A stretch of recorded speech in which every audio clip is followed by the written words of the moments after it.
Hey guys, this is Shucks from SK Gaming, and I'm here with Rapha, who just won the Quake Live Dreamhack 2012 Summer Tournament. How are you feeling? Well, obviously, I'm feeling great, especially since I've been to the Dreamhack final a couple of times now, and I had failed previously, and it's pretty much the only tournament that I hadn't been able to get a win at, and now I finally got it.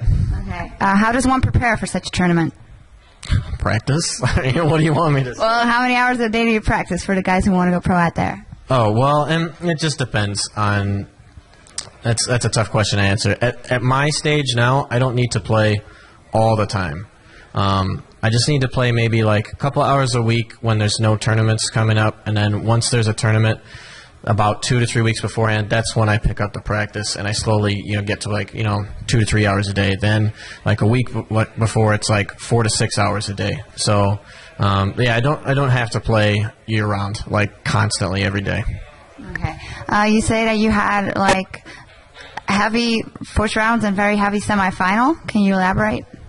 Oh no, Cypher was the one that had the really tough top 16 and top 8 matches, and of course my quarterfinal match was tough, but compared to his early part of the tournament, where normally you're trying to warm up and get into your best shape, it was definitely tougher for him. I had an easier road, but definitely in the semifinals, me having to play Dehang compared to him having to play Scoot, based on how the bracket worked, I definitely had a tougher semifinal. So, but I think it really helped having to play Dehang today, and it really got me playing the way I should be playing, for the final, and I was really making sure that I wasn't making mistakes, and of course I did make a few, but but they weren't too catastrophic. So yeah. Okay, and where do you go from here? You think you got this now for the next tournaments coming up too?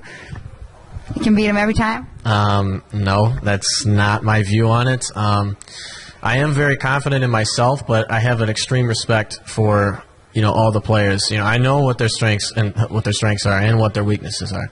And they're nobody's to be taken lightly. So if I'm to win again, it's going to have to be earned, just like it has been every time.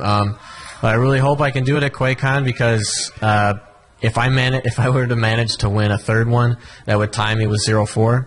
But on the other hand, if Cypher wins one as well, then he would be tied with 0-4 for most QuakeCon championships. So that's going to be really interesting going into the tournament to see if either one of us can manage to do that, or if somebody else can take it. Who knows?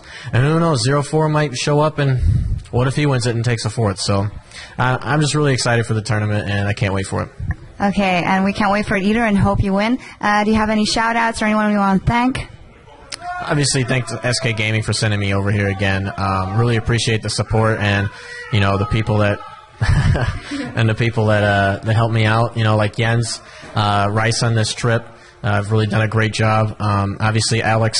I'd like to thank Kingston for throwing the tournament on again. Obviously, the HyperX portion of it, and yeah, just all my friends and family that have watched and supported me, and been cheering me on at home. Like, I really appreciate it, and it helps a lot. Thank you for this interview, and good luck.